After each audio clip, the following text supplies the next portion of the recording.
Good morning. BA first year political science Indian thinker की class में आप सभी का स्वागत है। तीन थिंकर मनु, शुक्र और कौटिल्य को स्टडी करने के बाद में आज हम शुरू करने जा रहे हैं राजा राम मोहन राय। राजा राम मोहन राय को आधुनिक भारत में समाज सुधार और राजनीतिक जागरण का प्रणेता माना जाता है। उनका जन्म एक धार्मिक परिवार में हुआ था और उन्होंने इस्लाम, ईसाईयत, बौद्ध धर्म सभी का गहरा अध्ययन किया। राजा राम मोहन राय की रुचि एक अन्वयी के रूप में नहीं बल्कि एक बुद्धिवादी अध्ययनकर्ता के रूप में हम पढ़ेंगे। अध्ययनकर्ता का मतलब वो व्यक्तित्व जो किसी भी बात को इसलिए स्वीकार नहीं करता था कि पिछले वाले जो लोग हैं वो उसे स्वीकार कर रहे हैं। वो अध्ययन करने के बाद में किसी भी चीज़ को सर्च करते थे और उसके बाद में वो उसे एक्सेप्ट करते थे। भारतीय समाज में जितनी भी बुराइयां, जितनी भी कुरीतियाँ, जितने भी अंधविश्वास थे, उनके निराकरण के लिए उन्होंने बहुत सारे काम किए हैं। सती प्रथा के विरुद्ध जन जागृति के वे अग्रदूत माने जाते हैं। सती प्रथा के उन्मूलन के अतिरिक्त उन्होंने स्त्रियों की शिक्षा के अधिकार, विधवाओं के पुनर्विवाह, पर्दा प्रथा के विरोध के लिए बहुत सारे जागरण के कार्य किए हैं। 1828 में उन्होंने ब्रह्म समाज की स्थापना की और ब्रह्म समाज के माध्यम से उन्होंने भारतीय अद्वैतवादी दर्शन को प्रतिष्ठित करने का प्रयास किया। साथ ही अपने कार्यों और आचरण के द्वारा यह सिद्ध किया कि धार्मिक पुनरुत्थान, समाज सुधार के जागरूक प्रयत्न और राजनीतिक चेतना एक दूसरे के पूरक हैं। दोबारा से समझने की कोशिश की। धार्मिक पुनरुत्थान, समाज सुधार के जागरूक प्रयत्न और राजनीतिक चेतना एक दूसरे के पूरक हैं। So these are the three elements which is more important for the revolutions in society, and he was agree that if you want to change in a religious system, if you want a change in a society system, if you want a change in a political thought, so you have to teach and you have to interconnect the three things interconnected with each other. ये तीनों को आपको एक दूसरे से जोड़ना पड़ेगा, इन तीनों को एक दूसरे से समझना पड़ेगा और तब जाकर के आप किसी एक अच्छे समाज की या देश के निर्माण की प्रक्रिया को पूर्ण कर सकते हैं। समाज सुधार और राजनीतिक जागरण के प्रति उनकी जो निष्ठा और जो संघर्ष था, उसमें उनका एक उदारवादी चरित्र भी था और बुद्धिवादी दृष्टिकोण भी था। दोनों ही चीज़ें थी। मतलब उन्होंने भारतीयों की कुछ क्वालिटीज़ को स्वीकार किया तो उन्होंने विदेशियों के जो गुण थे उनको भी स्वीकार किया। ठीक है, मतलब ऐसा नहीं है कि हम इंडिया में रहते हैं, इंडिया में जन्म लिया है तो हम we are agree only for the Indian system. He was agree about the foreign system also. उन्होंने ब्रह्मसूत्र का बांग्ला में तथा केपोपनिषद व ईशोपनिषद का बांग्ला भाषा व अंग्रेजी में अनुवाद किया है। एंड फारसी में मिरात उल अखबार नामक 2 समाचार पत्र, संवाद कौमुदी और मिरात उल अखबार, दोनों का उन्होंने प्रकाशन भी किया।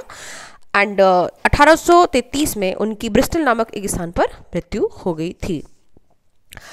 Now we come to the political thought. We are going to discuss the political thought according to Raja Ram Mohan Roy.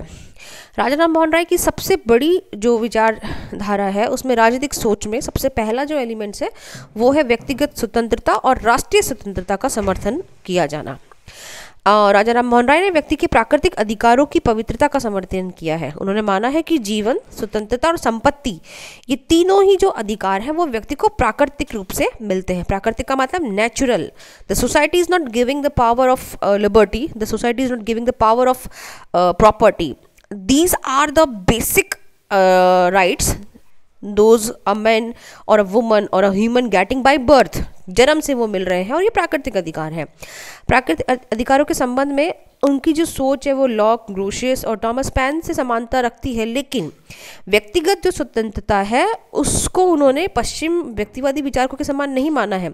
उन्होंने माना है कि व्यक्तिगत स्वतंत्रता और मानव अधिकार जो है वो परिस्थितियां अनुरूप होने चाहिए। मतलब राज्य की अहस्तक्षेपतावादी धारणा को वो समर्थन नहीं देते हैं। उन्होंने माना है कि व्यक्ति की जो स्वतंत्रता है वे राजकीय हस्तक्षेप के साथ में तथापि नहीं रह सकती, लेकिन फिर भी एक जो समाज है वो सापेक्ष समाज रहे। मतलब राज्य को व्यक्ति के अधिकारों का सामाजिक उद्देश्यों से नियमन करने की शक्ति प्रदान करते हुए वो राज्य और अधिकारों में संतुलन चाहते थे। ही वॉज नॉट एग्री कि हर व्यक्ति को स्वतंत्रता दे दी जाए। वो ये मानते थे कि स्वतंत्रता तो दी जाए लेकिन राज्य को यह अधिकार दिया जाए कि वो हर व्यक्ति की स्वतंत्रता की रक्षा का अधिकार रखे। मतलब अगर मैं किसी के अधिकारों का हनन करती हूँ तो राज्य हस्तक्षेप करके मुझे इस बात के लिए प्रिपेयर करे या मुझे बाधित करे कि मैं किसी दूसरे के अधिकार का हनन ना करूं। राजा राममोहन राय ने व्यक्तिगत स्वतंत्रता के अलावा प्रेस और अभिव्यक्ति की स्वतंत्रता का भी समर्थन किया है। प्रेस और अभिव्यक्ति की स्वतंत्रता में उनका ये मानना था कि यदि हम प्रेस पर कंट्रोल लगा देते हैं या प्रतिबंध लगा देते हैं तो उससे क्रांति का मार्ग प्रशस्त हो जाता है। कहने का मतलब ये हुआ कि जहाँ निरंकुश शासन है वहाँ जनता अज्ञानी है, और अगर प्रेस की स्वतंत्रता को आपने कंट्रोल कर लिया है या प्रेस के अधिकारों को छीन लिया है तो ऐसी स्थिति में क्या होगा कि जनता जो है वो अपनी बात को कह नहीं पाएगी और फिर वहाँ पर क्रांति बहुत जल्दी होगी। तो उनका ये मानना था कि समाचार पत्र हो या समाचार पत्र के अलावा अखबार हो, मैगजीन्स हो, मीडिया हो, कोई भी माध्यम हो, उस पर किसी भी तरह का कंट्रोल नहीं होना चाहिए। वो लिखना चाहते हैं तो वो लिखें, वो पढ़ना चाहते हैं तो जनता पढ़े। अगर जनता ये चाहती है कि उनको लिबर्टी दी जाए to speak, a liberty for making their own society, for making their own educational group, so they can, वो बना सकती है। कहने का मतलब ये हुआ कि आप किसी भी व्यक्ति की लिबर्टी ऑफ स्पीक, बोलने की जो क्षमता है उस पर कंट्रोल नहीं कर सकते।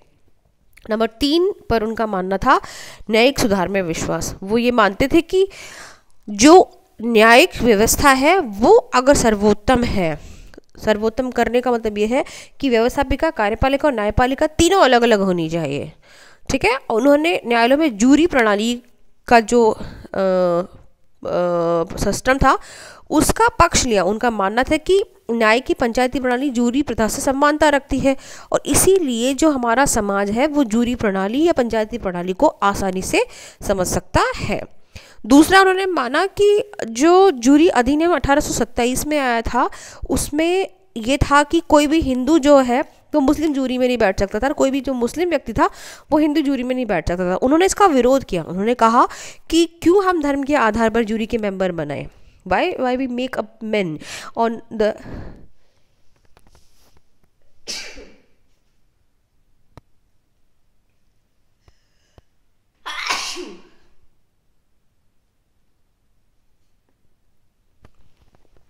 सॉरी।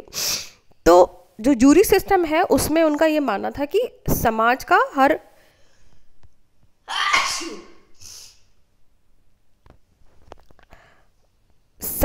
हर वर्ग का व्यक्ति किसी भी जूरी का मेंबर हो सकता है। उनका ये मानना था कि जो लैंग्वेज है, जो भाषा है, वो बहुत इंपॉर्टेंट होती है। मान लीजिए कि मैं सिर्फ हिंदी बोल सकती हूँ और जो सामने वाला जज है उसे इंग्लिश समझ में आती है, तो मैं जो अपनी बात कहूँगी वो उसे समझ नहीं पाएगा। उसी तरह से जो सामने वाला व्यक्ति है वो अपनी बात को बोलेगा तो वो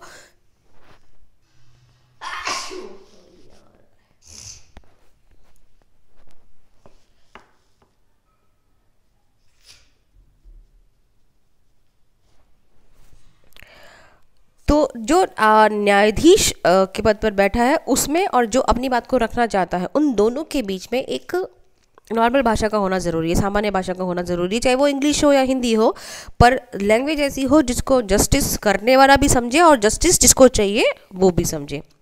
राजा राममोहन राय ने राजस्व व्यवस्था का विरोध तो नहीं किया है, पर उन्होंने माना है कि किसानों को यदि आप ऊपर लेकर आना चाहते हैं तो उन पर जो लगान की दर है वो कम की जाए और लगान की दर का परिवर्तन का अधिकार ज़मींदारों को ना दिया जाए, क्योंकि ज़मींदार कभी भी नहीं चाहेगा कि कृषक का से जो लगान उसे मिल रहा है वो कम किया जाए, क्योंकि ज़मींदार जो है वो बेसिकली किसान का जो लगान का है उसके माध्यम से ही पैसा कमाता है।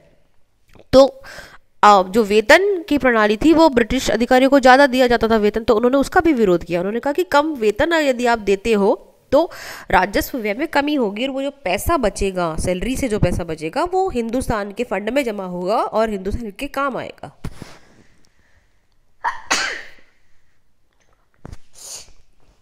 एंड द लास्ट वन, मानवता और विश्व बंधुत्व। राजा राममोहन का मानना था कि विश्व बंधुत्व और उदार मानवता एक बहुत बड़ा गुण है। मनुष्य के व्यक्तित्व और उसकी आत्मा पर जितने भी आप परंपरागत प्रतिबंध लगाते हैं वो हटने चाहिए। उन्होंने कहा कि ईश्वर के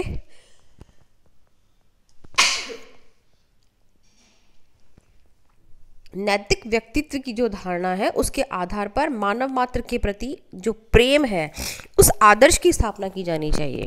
व्यक्ति में सहिष्णुता, प्रेम, सहानुभूति और बुद्धि पर आधारित समाज के निर्माण का गुण होना चाहिए। विश्व नागरिकता का विचार आप सब में हो, और कितना ही देश, कितने ही वर्ड, कितने ही जातियां हों, ये सब जो शाखाएं हैं ये मानवता की शाखाएं हैं। और इस मानवता की शाखा के आधार पर आप अंतर्राष्ट्रीय स्तर पर यदि सोचते हैं तो ये समस्त धर्म, समस्त देश एक ही सृष्टि के विभिन्न रूप हैं। समष्टि व व्यक्ति, ईश्वर और मनुष्य, मानवता और राष्ट्रीयता, समुदायवाद और व्यक्तिवाद, इन सब के बीच में यदि आप एक रास्ता बना सकते हैं तो वो जो रास्ता है वही एक केंद्रीय तत्व है और वही मनुष्य के लिए सबसे ज़्यादा प्रगतिशील है। Thank you.